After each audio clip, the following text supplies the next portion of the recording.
बिस्मिल्लाहिर्रहमानिर्रहीम। अस्सलामु अलैकुम डियर स्टूडेंट्स। हम पढ़ रहे हैं माइक्रोवेव स्पेक्ट्रोस्कोपी और माइक्रोवेव स्पेक्ट्रोस्कोपी की डिटेल को समझने के लिए हमें पता होना चाहिए कि रिड्यूस मैस क्या होती है। इसका कॉन्सेप्ट हमने पढ़ लिया था और centre of mass and centre of gravity का कॉन्सेप्ट भी हमने डिस्कस कर लिया था।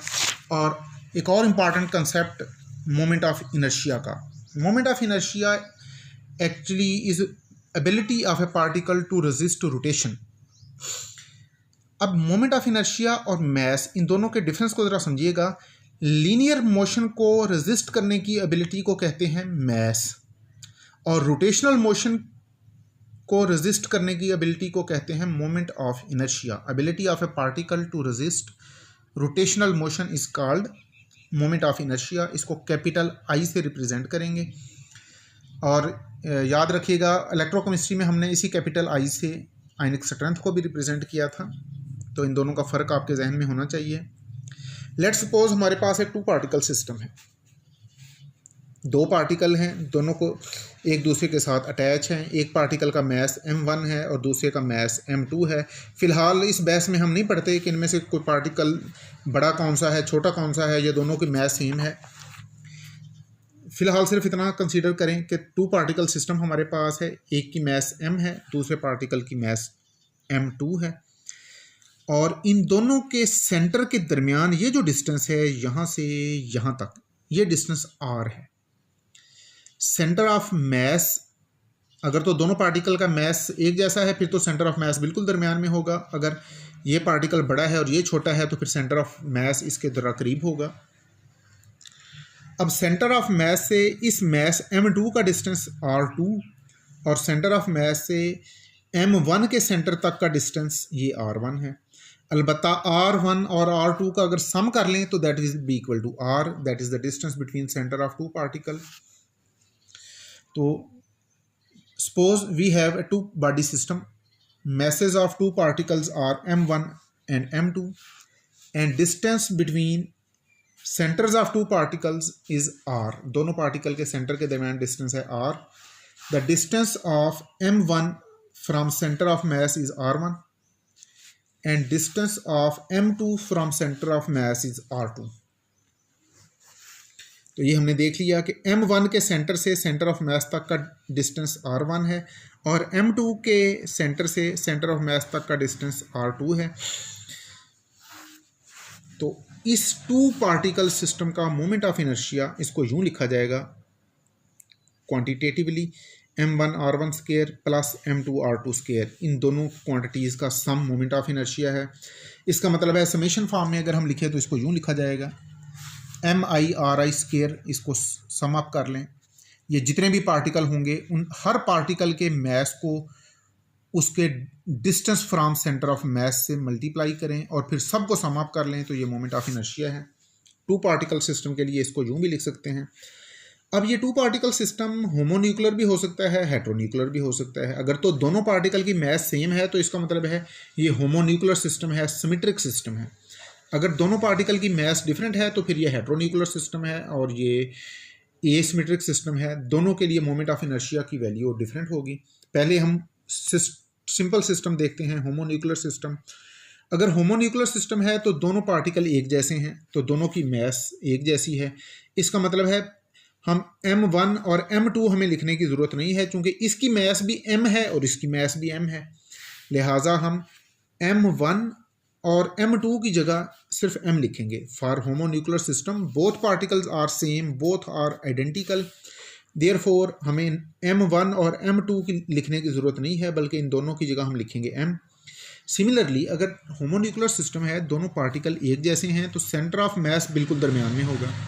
जब सेंटर ऑफ मैस दरमियान में होगा तो r1 और r2 की वैल्यू r का हाफ हो जाएगी, क्योंकि सेंटर ऑफ मैस हाफ में है, दरमियान में है, बिल्कुल मिड में है। तो m1 के सेंटर से सेंटर ऑफ ग्रेविटी तक का जो डिस्टेंस है ये r/2 है और इस पार्टिकल के सेंटर से सेंटर ऑफ मैस का डिस्टेंस ये भी r2 है। तो इट मीन हम r1 और r2 को रिप्लेस कर देंगे r/2 से, m1 और m2 को रिप्लेस कर देंगे m से। तो इक्वेशन 1 में m1 और m2 की जगह m लिख लें R1 और R2 की जगह R/2 लिख लें तो हमारे पास ये इक्वेशन इस फॉर्म में आ जाएगी। R/2 का स्क्वायर m R/2 का स्क्वायर प्लस m R/2 का स्क्वायर, तो ये इक्वेशन इस फॉर्म में mr² / 4 प्लस mr²/4। तो जब इन दोनों को ऐड करेंगे तो होमोन्यूक्लियर सिस्टम के लिए हमारे पास मोमेंट ऑफ इनर्शिया की ये वैल्यू है half mr²। It mean moment of inertia directly proportional है मास के और डायरेक्टली प्रोपोर्शनल है square of distance between centre of two particle. इसका मतलब है मास जितना ज़्यादा होगा उतना ही इस टू पार्टिकल सिस्टम को रोटेट करना मुश्किल हो जाएगा। इस m1 और m2 इन दोनों पार्टिकल का मास जितना ज़्यादा होगा, ये तो कॉमन सेंस की बात है कि ये दो पार्टिकल हैं, इनको हमने एक रॉड से कनेक्ट किया, ये सेंटर ऑफ ग्रेविटी से पकड़ के हमने इसको यूँ रोटेट करना है, क्लॉकवाइज रोटेट करें, क्लॉकवाइज रोटेट करें या एंटी क्लॉकवाइज रोटेट करें। तो इन दोनों का मास जितना ज़्यादा होगा उतना ही इसको रोटेट करना मुश्किल हो जाएगा। इट मीन कि इसकी एबिलिटी टू रेजिस्ट रोटेशन ज़्यादा होगी अगर दोनों का मास ज़्यादा है, तो फिर मोमेंट ऑफ इनर्शिया भी ज़्यादा होगा। और इन दोनों के सेंटर के दरमियान डिस्टेंस जितना ज़्यादा होगा उतना इनको रोटेट करना मुश्किल हो जाएगा। अगर आपने दो हैवी पार्टिकल लिए और दोनों को एक रॉड से कनेक्ट कर लिया, उस रॉड की लेंथ अगर 1 फुट है तो रोटेट करना रिलेटिवली आसान है। इसी रॉड की लेंथ अगर आप 10 फीट कर लें तो रोटेट करना बहुत मुश्किल हो जाएगा। हालांकि दोनों की मास सेम रहेगी, लेकिन दोनों पार्टिकल के सेंटर में जब डिस्टेंस ज़्यादा होगा तो इनको रोटेट करना मुश्किल हो जाएगा। और अगर आप इन दोनों को एक दूसरे से 100 फीट के डिस्टेंस पे ले जाएं, यानी ये दो आपके पास हैवी पार्टिकल हैं, इन दोनों को आपने एक 100 फीट लेंथी रॉड से कनेक्ट किया, तो फिर कम से कम एक ह्यूमन बीइंग के लिए इनको रोटेट करना तकरीबन इम्पॉसिबल हो जाएगा। तो moment of inertia directly proportional है मास के और डायरेक्टली प्रोपोर्शनल है स्क्वायर ऑफ डिस्टेंस के। इसका मतलब है मास डबल करेंगे मोमेंट ऑफ इनर्शिया डबल होगा, लेकिन अगर डिस्टेंस डबल करेंगे तो moment of inertia 4 time increase होगा। यानी अगर आपने इन दोनों पार्टिकल की मास 1 किलोग्राम है और उसके बाद नेक्स्ट स्टेप में आप दोनों पार्टिकल की मास को 2 किलोग्राम कर लें तो इनका मोमेंट ऑफ इनर्शिया डबल हो जाएगा। इनको रोटेट करने के लिए डबल मेहनत करनी पड़ेगी। लेकिन अगर आपने इनके दरमियान डिस्टेंस को डबल कर दिया तो फिर 4 गुना ज़्यादा इस पर मुशक्कत चाहिए है इसको रोटेट करने के लिए। ये बात है होमोन्यूक्लियर सिस्टम की। अब देखें हेटेरोन्यूक्लियर सिस्टम में क्या होता है। हेटेरोन्यूक्लियर सिस्टम में चूंकि दोनों पार्टिकल एक जैसे नहीं होंगे तो सेंटर ऑफ मास यहाँ मिड में नहीं होगा, बल्कि ये हैवी पार्टिकल के करीब चला जाएगा। तो फिर हमें कॉन्सेप्ट इन्वॉल्व करना पड़ेगा रिड्यूस मास का। तो अब लेट्स सपोज हमारे पास हेटेरोन्यूक्लियर सिस्टम है, तो हेटेरोन्यूक्लियर सिस्टम में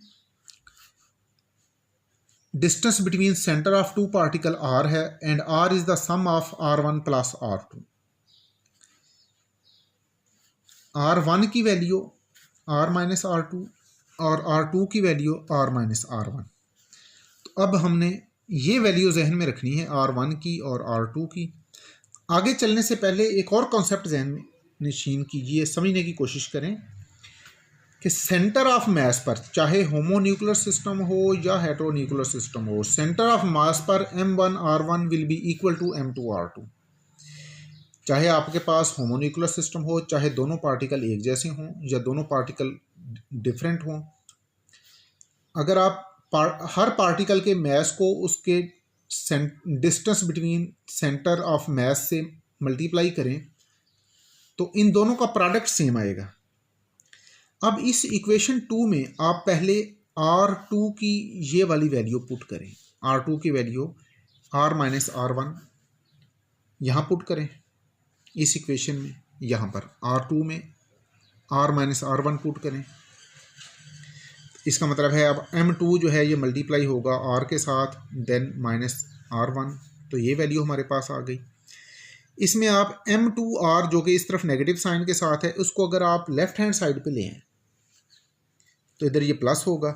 अब r1 को आप यहाँ पर कॉमन ले सकते हैं। जब आपने r1 कॉमन लिया तो ये इक्वेशन इस फॉर्म में आ गई। यहाँ से r1 की आप वैल्यू फाइंड कर लें, तो r1 की ये वैल्यू नेक्स्ट हमारे काम आएगी। अब नेक्स्ट स्टेप में आप इसी इक्वेशन 2 में r1 की ये वाली वैल्यू पुट करें, ये वैल्यू R1 की जब आपने यहाँ पुट की तो हमारे पास R2 की ये वैल्यू आ गई। अब हमारे पास R1 की value M2R over M1 plus R1 M1 plus M2 और R2 की value M1R over M1 plus M1। R1 और R2 की ये वैल्यूज़ आप अब इस इक्वेशन में इक्वेशन नंबर 1 में पुट करें, यहाँ पर R1 की वैल्यू और यहाँ R2 की वैल्यू। तो ये वैल्यूज़ जब आपने पुट कर दी तो हमारे पास इक्वेशन 1 अब इस फॉर्म में आ गई।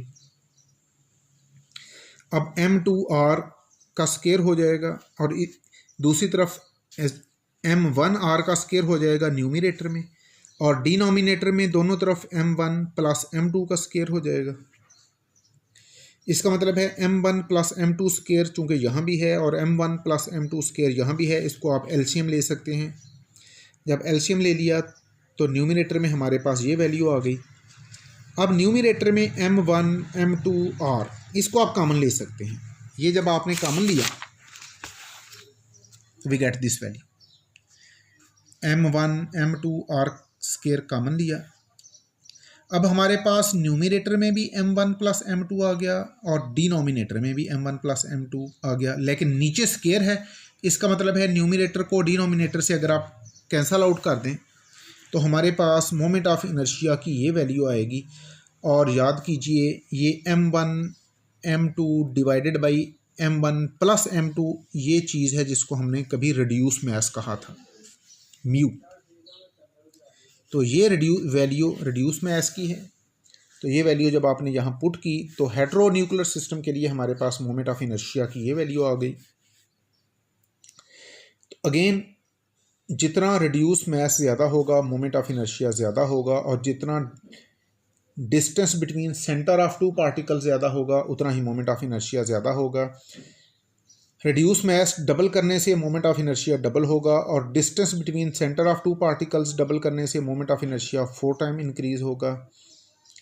अब यहाँ पर हमने रिड्यूस मैस ली है और हमने ये लास्ट टाइम पढ़ा था, reduce mass is very close to mass of lighter particle. ये हमारे पास एक 2 पार्टिकल हेटेरोन्यूक्लियर सिस्टम है। इसको अगर आप रोटेट करेंगे तो सेंटर ऑफ मैस चूँकि हैवियर पार्टिकल के करीब है तो हैवियर पार्टिकल कम रोटेट होगा, लाइटर पार्टिकल ज़्यादा रोटेट होगा। इसका मतलब है एक्चुअली हमने इसकी मैस को मूव कराना है, इसलिए रिड्यूस मैस इसकी मैस के करीब होगी। और अगर दोनों पार्टिकल के दरमियान मैस का डिफरेंस हम और बढ़ा दें, ये बिल्कुल सन और अर्थ वाली बात है, तो ये पार्टिकल चूँकि बहुत हैवी है सेंटर ऑफ मैस इसके करीब होगा। तो इस पार्टिकल को अगर इस 2 पार्टिकल सिस्टम को हमने रोटेट करना है, यहाँ से पकड़ कर जब रोटेट कराएंगे तो ज़रा गौर करें, विजुलाइज करें, तो इस पार्टिकल को आपने ज़्यादा रोटेट कराना है। जो लाइटर पार्टिकल है इसने ज़्यादा रोटेट करना है, इसने यहाँ से यूं इतना लंबा चक्कर काटना है, जबकि जो हैवियर पार्टिकल है उसने यहीं पर ही रोटेट करना है। हैवियर पार्टिकल ने यहाँ से इस तरह रोटेट करना है और लाइटर पार्टिकल ने यूं रोटेट करना है, इतना इसका रेडियस ज़्यादा होगा, इसलिए फिर इसकी मैस ज़्यादा रेजिस्ट करेगी रोटेशन को। देयरफॉर हमने अब मैथमेटिकली प्रूव कर दिया कि मोमेंट ऑफ इनर्शिया यानी resistance for rotation of this 2 particle system is more dependent on reduce mass. तो ये हो गई रिड्यूस मैस। अब हम माइक्रोवेव स्पेक्ट्रोस्कोपी का इंट्रोडक्शन देखते हैं नेक्स्ट लेक्चर में इंशाल्लाह। अल्लाह हाफिज़।